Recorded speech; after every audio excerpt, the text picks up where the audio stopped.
setiap kami, memberkati setiap pendengaran kami, sehingga kami akan menerima firman Tuhan yang berasal daripada Engkau. Berbicaralah Engkau di tengah-tengah kami. Mari Roh Kudus bersama-sama menyampaikan hati Bapa. Amin. Tema firman Tuhan kepada kita hari ini adalah setia sampai akhir. Sama-sama katakan setia sampai akhir. Iya, ya. Kita baca firman Tuhan dulu dari Wahyu pasal 2 ayat 10. Kita buka bersama firman Tuhan.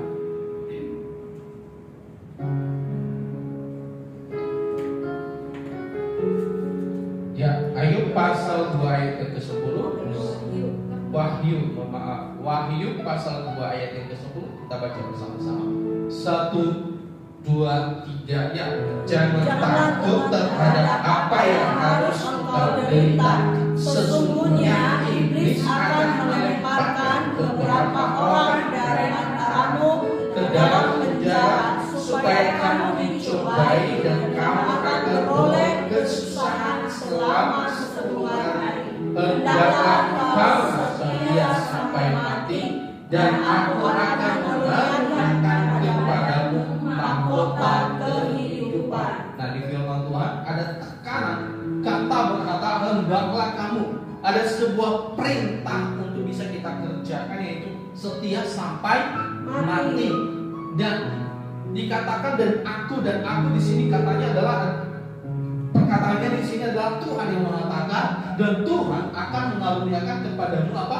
Mahkota kehidupan. Mahkota kehidupan itu adalah bukan sebatas hanya mahkota, tetapi kita masuk ke dalam kerajaan kehidupan yang kekal, itu surga. Tapi syaratnya adalah kita harus setia sampai mati, sampai akhir hayat kehidupan kita. Nah, kata setia dalam kamus besar bahasa Indonesia dikatakan berpegang teguh pada janji, pendirian dan sebagainya, patuh dan taat. Itu orang yang setia. Ya, apa? Berpegang teguh pada janji. Nah, bukan hanya janji kepada pasangan. Kalau ada pasangan, aku akan menjaga engkau seumur hidup. Wah, itu seumur hidup. Di tengah jalan ada tikungan belok.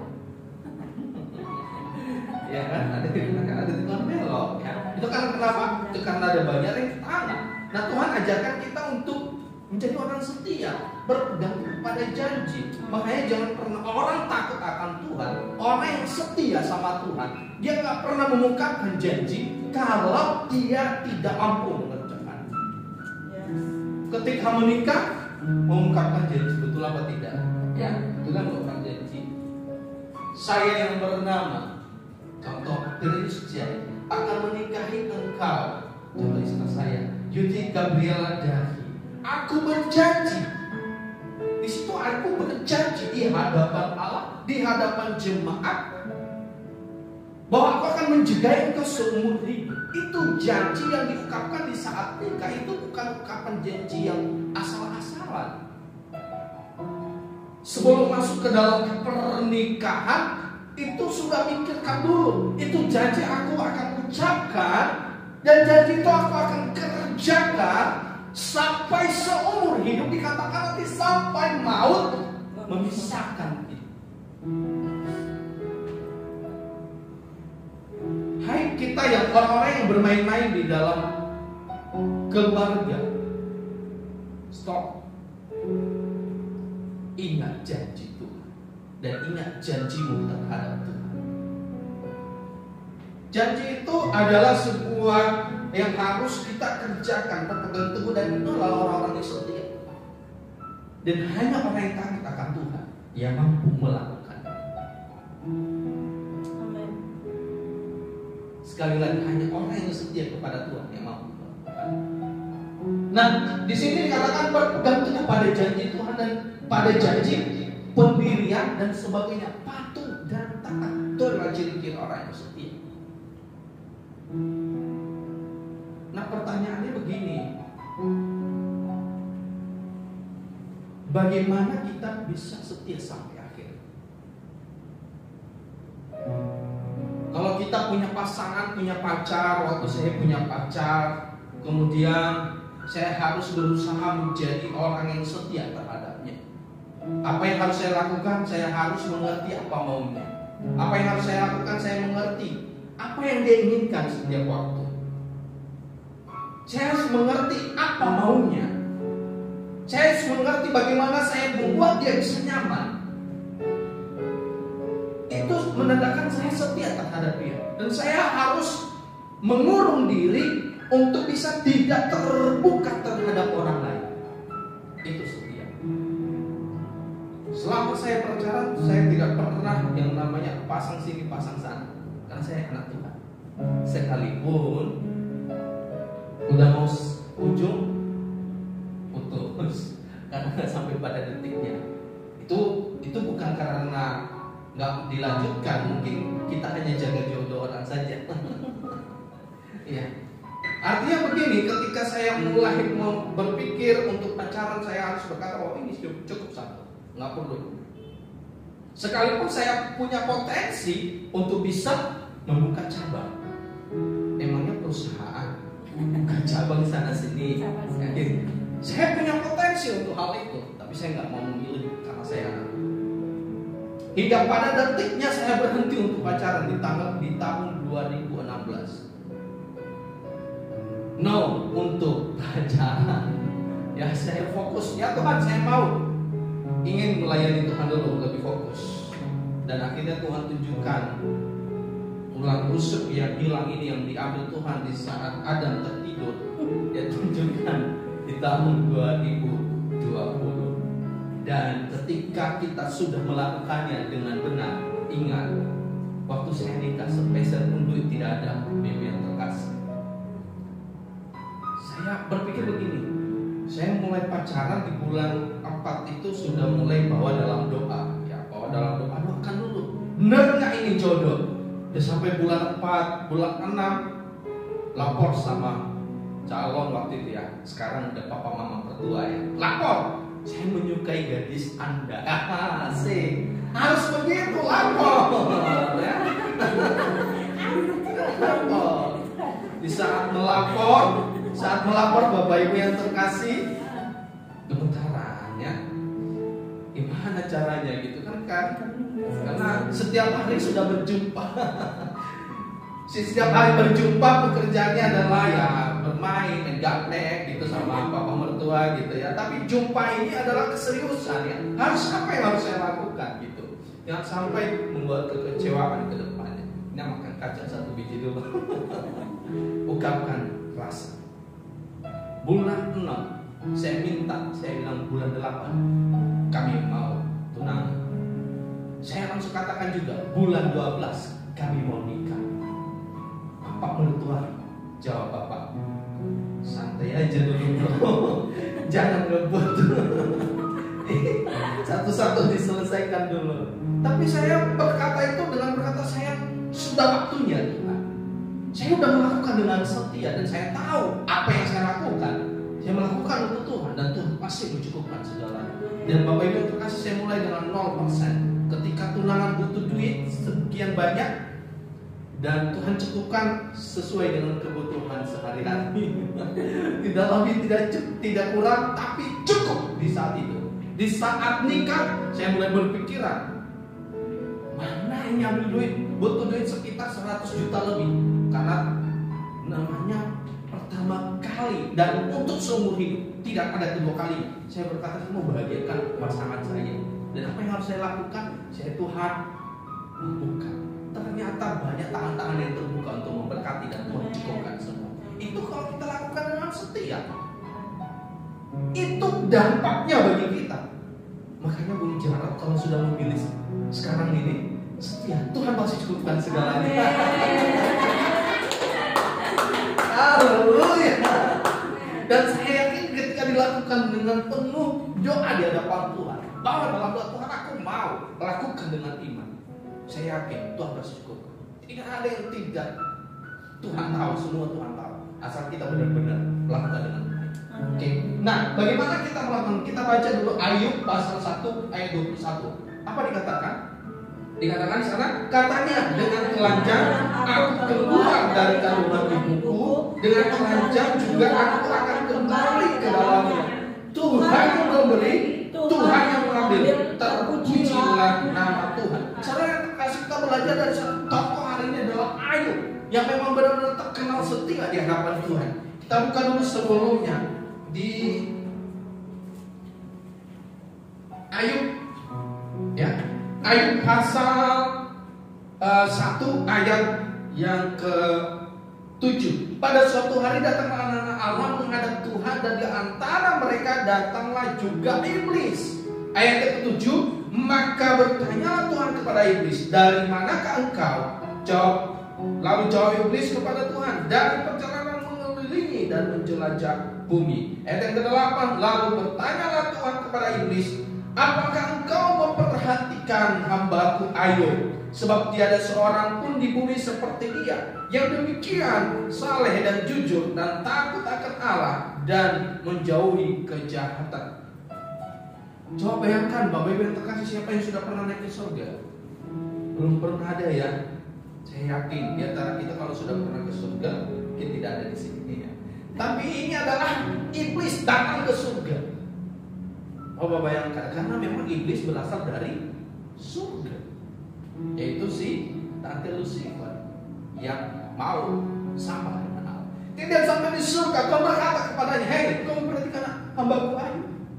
Dan apa jawab iblis saat itu? Dia berkata, ya, dia bisa saleh, dia bisa tekun kepada engkau, karena engkau memberikan semuanya. Ingat saudara yang terkasih, di dalam nama Tuhan Yesus, ketika kita di dalam, ingat ya, di dalam pemenuhan berkat yang luar biasa daripada Tuhan, iblis tidak akan tenang. Iblis akan terus menggerogoti kita. Iblis akan terus mengejar kita supaya kita terjatuh dan meninggalkan Tuhan.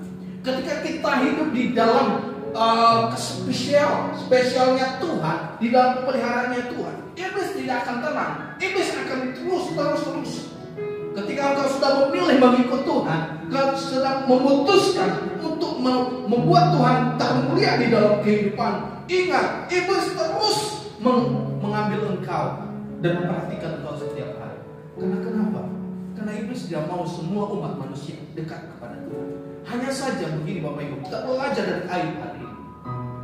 Dia bisa memilih setia sampai akhir, sekalipun apa yang terjadi dalam kehidupan Ayub. Sebelum kita lanjut, kenapa bisa saya bawa tema hari ini adalah Ayub itu adalah orang yang setia sampai akhir hayat hidupnya. Kita baca selanjutnya ya. Di ayat yang ke-13, pada suatu hari ketika anak-anak lelaki dan anak perempuan makan dan minum anggur di rumah saudara mereka yang sulung, datanglah seorang pesuruh kepada Ayub dan berkata, sedang lembu sapi membajak dan keledai betina makan rumput di sebelahnya. Datanglah orang-orang Sheba dan menyerang, merampasnya, serta memukul penjaganya dengan mata pedang. Hanya aku sendiri yang luput sehingga dapat memberitahukan hal itu kepada Tuhan. Ingat, itu yang pertama. Belum selesai masalah itu, apa yang terjadi di ayat nomor 16. Sementara orang itu berbicara, datanglah orang lain dan berkata, api telah menyambar dari langit dan membakar serta memakan habis kambing domba dan penjaga-penjaga. Hanya aku sendiri yang luput sehingga dapat memberitahukan hal itu kepada Tuhan. Itu hal yang kedua yang terjadi dalam kehidupan Ayub. Belum selesai itu berbicara, belum selesai masalah itu, datang lagi masalah yang lain. 17. Sementara orang itu berbicara, datanglah orang lain dan berkata, orang-orang Kadis membentuk 3 pasukan, lalu menyerbu unta-unta dan merampasnya, serta memukul penjaganya dengan mata pedang. Hanya aku sendiri yang luput sehingga dapat memberitahukan hal itu kepada Tuhan. Belum selesai lagi ayat yang ke-18. Sementara orang itu berbicara, datanglah orang lain yang berkata, anak-anak Tuhan yang lelaki dan yang perempuan sedang makan dan minum anggur di rumah saudara mereka yang sulung. Maka tiba-tiba angin bertiup dari seberang padang gurun. Rumah itu diladanya pada 4 penjulunya, dan roboh menimpa orang muda itu sehingga mereka mati. Hanya aku sendiri yang luput sehingga dapat memberitahukan hal itu kepada Tuhan. Saudara yang terkasih, cobaan yang dialami oleh Ayub sangat sadis. Ya. Hilang anak, hilang kambing, hilang domba, hilang ternaknya, hilang kebunnya, hilang semua rumahnya, semua satu persatu diambil. Tetapi pada ayat yang ke-21 apa dikatakan? Dengan telanjang aku keluar dari kandungan ibuku, dengan telanjang juga aku kembali ke dalamnya. Tuhan yang memberi. Yang dimengerti oleh Ayub adalah mengapa dia bisa setia, karena dia mengerti bahwa Allah pemilik kehidupan. Amin. Dia sampai berkata, ya Tuhan yang memberi, Tuhan yang mengambil, terpujilah nama Tuhan. Saudara yang terkasih di dalam nama Tuhan Yesus Kristus, saya bisa membayangkan bagaimana hancurnya hati Ayub ketika dia mengalami penderitaan yang sangat berat itu.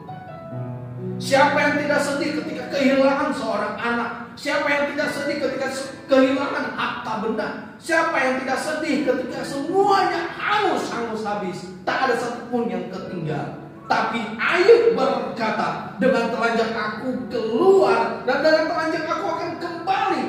Tuhan yang akan memberi. Kenapa sampai Ayub bisa mengatakan hal demikian? Karena dia mengerti siapa pemilik kehidupan. Ada saudara yang terkasih di dalam nama Tuhan Yesus, kita harus mengerti bahwa hidup kita ini adalah punyanya Tuhan. Kita nggak akan bisa berkuasa dalam hidup kita ini karena Tuhan yang punya atas hidup kita. Pemilik kehidupan kita adalah Tuhan. Kalau kita sudah mengerti hal demikian, saya yakin dan percaya saudara yang terkasih, kita juga akan menyerahkannya sepenuhnya di dalam tangan Tuhan. Setiap kita bangun pagi dan malam kita tidur, kita selalu menyerahkan kehidupan kita di dalam tangan Tuhan. Karena kenapa? Pemilik hidup ini adalah Tuhan. Dimanapun kita berjalan dan dimanapun kita berada, selalu kita berkata, Tuhan, ini hidupku punyanya Tuhan, bukan punya orang lain, bukan punya siapapun, tapi punya Tuhan. Saudara yang terkasih di dalam nama Tuhan Yesus Kristus, seperti kata setia tadi, kalau kita tahu ini hidup adalah punya Tuhan, ini hidup juga tidak kita akan rusak. Sekali lagi, kalau kita mengerti ini hidup adalah punya Tuhan, kita juga mengerti bahwa hidup ini tidak perlu kita rusak.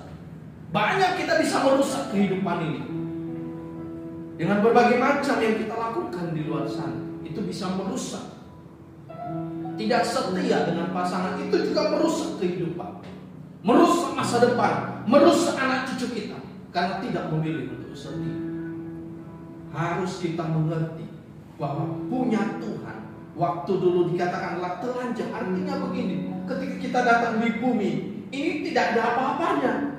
Atau siapa yang lahir di bumi, dia punya langsung keluar dari perut ibu, kemudian dia punya cincin emas, langsung cincin emas. Tidak ada yang seperti itu. Ketika dia turun lahir ke bumi, dia udah punya langsung segalanya. Tidak ada. Semua adalah dimulai dari nol. Artinya kita ini adalah bonus ketika kita lahir. Dan Ayub berkata, dengan demikian juga aku akan kembali. Artinya begini, pemeliharaan tubuh ini harus kita lakukan. Pemeliharaan seluruh kehidupan ini kita harus lakukan, bahwa kita akan kembalikan kepada Tuhan, sama seperti Tuhan membuat kita sejak awal. Mengerti bahwa pemilik kehidupan adalah Allah. Yang kedua, Ayub 1 pasal 22. Apa dikatakan? Dalam kesemuanya itu Ayub tidak berbuat dosa dan tidak menuduh Allah berbuat yang kurang patut. Yang kedua, tidak berbuat dosa. Mengapa kita bisa setia sampai akhir? Karena kita tidak mau berbuat dosa. Ayub ketika mengalami penderitaan demikian, coba Bapak Ibu yang terkasih, hal yang paling berharga yang pernah hilang di dalam kehidupan kita dan membuat kita sangat sedih untuk melihat dia. Mungkinkah orang tua? Mungkinkah barang yang paling berharga? Atau mungkinkah anak meninggalkan kita? Atau pasangan pernah meninggalkan kita? Kita udah setia, benar-benar setia, kemudian tiba-tiba pasangan tersebut meninggalkan kita. kita udah korbankan semuanya, ternyata pujaan hati kita berubah pikiran. Hai anak-anak muda yang masih pacaran, hai Diana, pilih setia di hadapan Tuhan dan mengerti dan tidak berbuat dosa. Siapa sih yang gak mau kecewa terhadap apa yang dialami ketika semuanya hangus? Tapi ayo memilih untuk tidak berdosa. Mari saudara yang terkasih di dalam nama Tuhan Yesus Kristus, kita belajar untuk tetap menjaga kehidupan ini, tetap di dalam kesuciannya Tuhan, karena ini akan kita kembalikan kepadanya. Ingat saudara yang terkasih, Ayub berkata bahwa tidak menuduh Allah berbuat yang kurang patut. Tidak hanya sedikit anak-anak Tuhan yang dulunya adalah setia di hadapan Tuhan, tapi ketika mengalami penderitaan, mengalami pencobaan, mengalami ujian daripada Tuhan, mereka berkata Tuhan tidak adil. Tapi saya mau ingatkan kepada kita semua yang ada di tempat ini, yang mengikut live streaming, jangan berbuat dosa terhadap apa ujian yang kita alami. Karena kenapa? Dikatakan tadi bahwa Tuhan akan memberikan mahkota kehidupan kepada setiap orang yang bisa melewatinya. Dan firman Tuhan menuliskan bahwa Tuhan akan memberikan kekuatan kepadamu. Tuhan tidak memberikan cobaan melebihi daripada kekuatan kita. Itu janji Tuhan. Yang kita mau adalah jangan kita berbuat dosa terhadap kehidupan ini, supaya kita benar-benar setia sampai akhir. Yang ketiga, yang terakhir, Bapak Ibu yang terkasih, sebelum sampai yang ketiga, kita belajar dulu dari Sadrak, Mesak, dan Abednego. Ya, Sadrak, Mesak, dan Abednego kita buka Alkitab kita Daniel 3 ayat 15. Daniel pasal 3 ayat 15 mulai. Demikian firman Tuhan. Sekarang jika kamu bersedia demi kamu mendengar bunyi sangkakala, seruling, kecapi, rebab, gabus, serdam, dan berbagai jenis bunyi-bunyian. Tetapi jika kamu tidak menyembah, kamu akan dicampakkan seketika itu juga ke dalam perapian yang menyala-nyala. Dan dewa manakah yang akan melepaskan kamu dari tangan? Lalu Sadrak, Mesak, dan Abednego menjawab Raja Nebukadnezar, tidak ada gunanya kami menjawab kepada Tuanku dalam hal ini.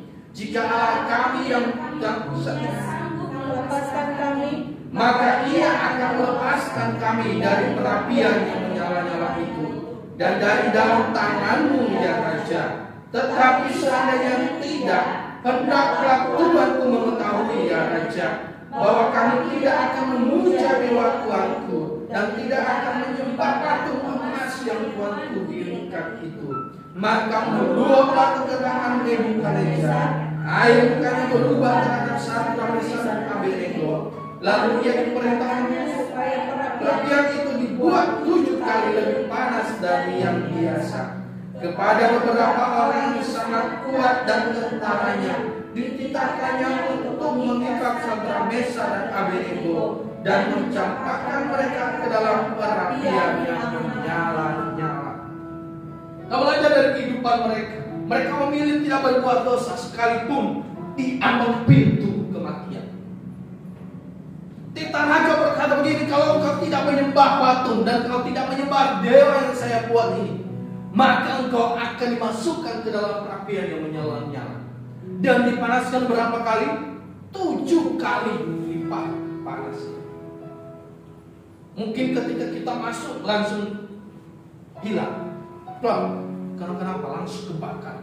7 kali lipat. Tapi Sadrak, Mesak, dan Abednego berkata, ingat ya Tuhanku, sekalipun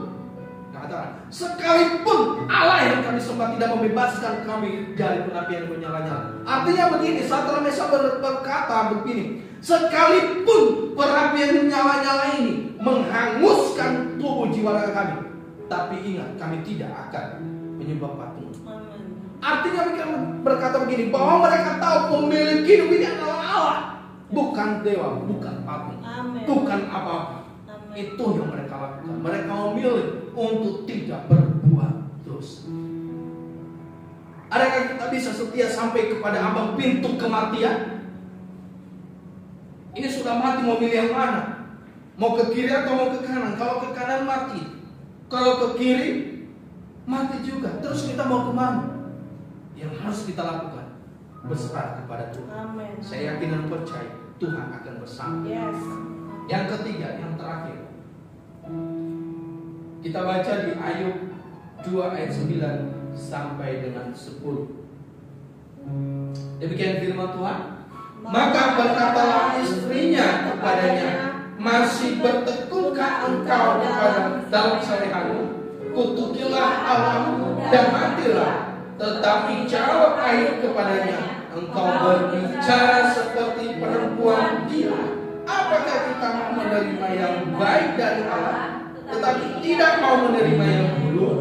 Dalam semuanya itu Ayub tidak berbuat dosa dengan bibirnya. Yang harus kita lakukan untuk bisa setia sampai akhir adalah berserah pada keputusan. Berserah pada keputusan Tuhan.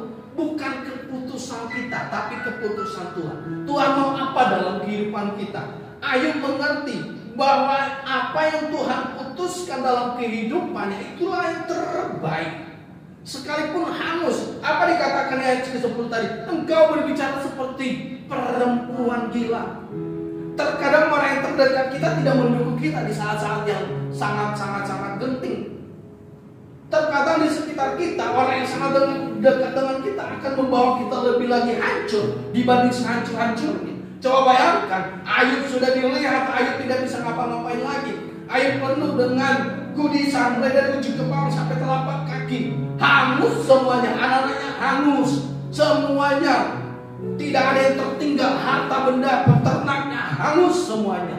Tetapi istrinya berkata, kutukilah Allahmu. Sampai Ayub berkata kepada dia, hai engkau perempuan, engkau berbicara seperti perempuan gila. Dikatakan di sana apa dikatakan? Apakah kita mau menerima yang baik dari Allah, tetapi tidak mau menerima yang buruk? Dia mengerti bahwa berserah kepada keputusan Tuhan itu lebih penting dibanding menyalahkan keadaan.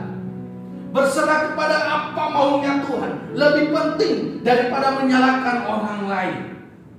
Berserah kepada Tuhan itu lebih bagus daripada menyalahkan apa yang dia alami.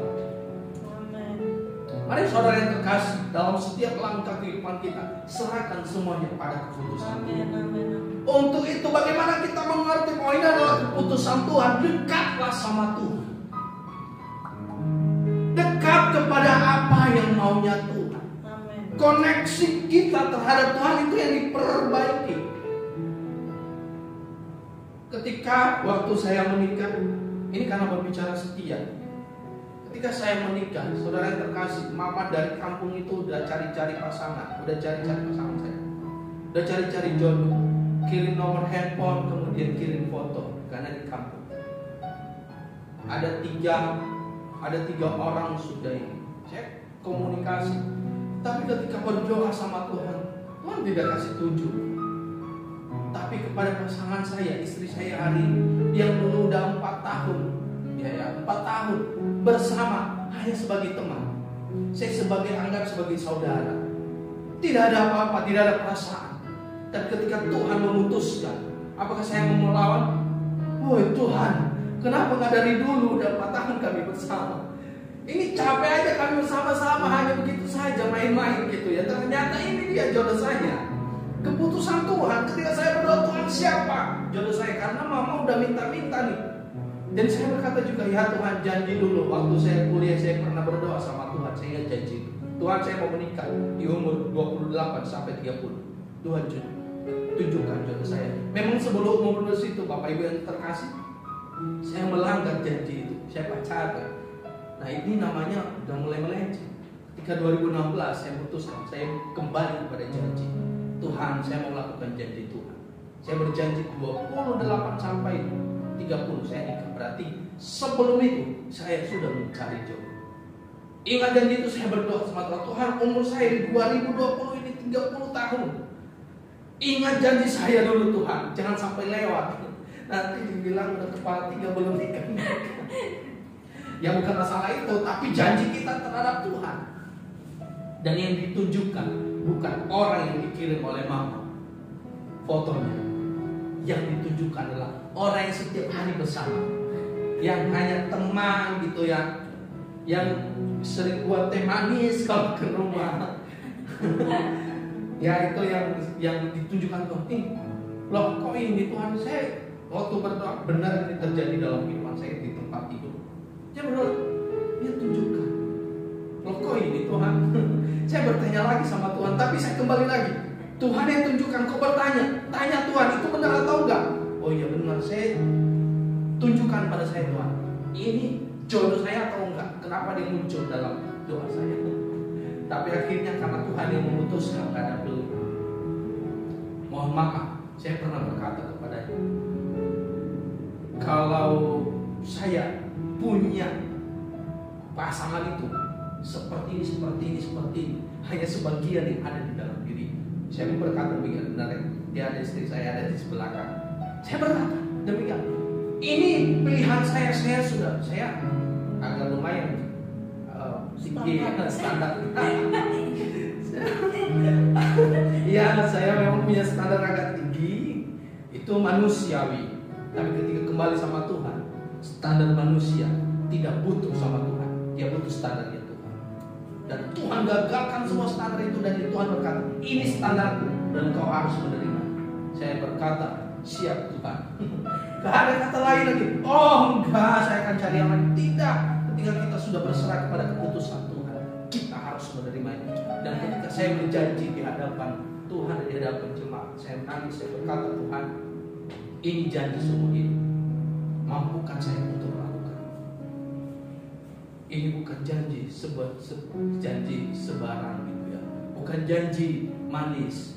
Wah, beribu-ribu bintang di langit. Hanya engkau yang kepilih. Tapi ketika bintang itu hilang, engkau tiada lagi. Ya, cintaku sedalam lautan kepadamu. Ya. Ketika ada ini sekalipun ku seberangi lautan, aduh. Hujan aja Aduh. Ketika dibilang aja, Beb, di mana gerimis? Ingatkan dia. Dulu janji sekalipun tsunami datang akan ku kejar. Ini baru gerimis, lu nggak datang. Ya, jadi mari berserah pada keputusan Tuhan. Ya, karena itu maunya Tuhan. Saudara yang terkasih, tetaplah setia karena Tuhan menyediakan mahkota kehidupan, mahkota kebenaran bagi setiap orang percaya yang bertahan setia dan yang melakukan pekerjaan Kristus sampai akhir hidupnya. Ini adalah janji Tuhan. Orang yang setia sampai akhir, dia akan menerima mahkota kehidupan, kebenaran. Lihat Ayub, apa yang terjadi? 7 kali lipat ditambahkan kepadanya. Kambing domba yang hilang 1, Tuhan ganti menjadi 7 kali lipat. Harta benda yang hilang, Tuhan kembalikan 7 kali lipat. Anak-anaknya Tuhan kembalikan juga kepadanya. Yang ganteng-ganteng dan cantik-cantik, Alkitab menuliskan. Ternyata Alkitab tahu juga mana yang cantik, mana yang ganteng. Dan Alkitab berkata, yang cantik-cantik dan ganteng-ganteng. Saya tidak percaya ketika Ayub sampai pada akhirnya, dia bisa mampu melakukannya, hanya manusia, bukan dewa. Kita juga mampu melakukannya karena kita sama dengan dia. Setia sampai akhir. Ketika memilih Tuhan, pilihlah itu sampai seumur hidupmu. Jangan gagal karena orang lain. Jangan gagal karena keadaan. Jangan gagal karena situasi. Jangan gagal karena rayuan daripada kiri dan kanan. Tapi pilih satu sekali Kristus, tetap Kristus. Ketika memilih untuk berubah, tetap untuk mengerjakan perubahan itu. Memang di tengah perjalanan ada cobaan dan rintangan, tapi engkau mengarahkan pandangan Tuhan, berikan kemampuan. Jangan berdoa Tuhan lepaskan masalah ini, karena masalah tidak akan pernah berhenti dalam kehidupan kita. Karena masalah akan membuat kita naik level. Tetapi kita minta Tuhan mampukan, karena kekuatan yang Tuhan berikan, kita mampu untuk menjalankan bersama dengan Tuhan. Mari saudara yang terkasih, setia sampai akhir. Terima kasih untuk demikian renungan firman Tuhan di pagi hari ini. Tuhan Yesus memberkati.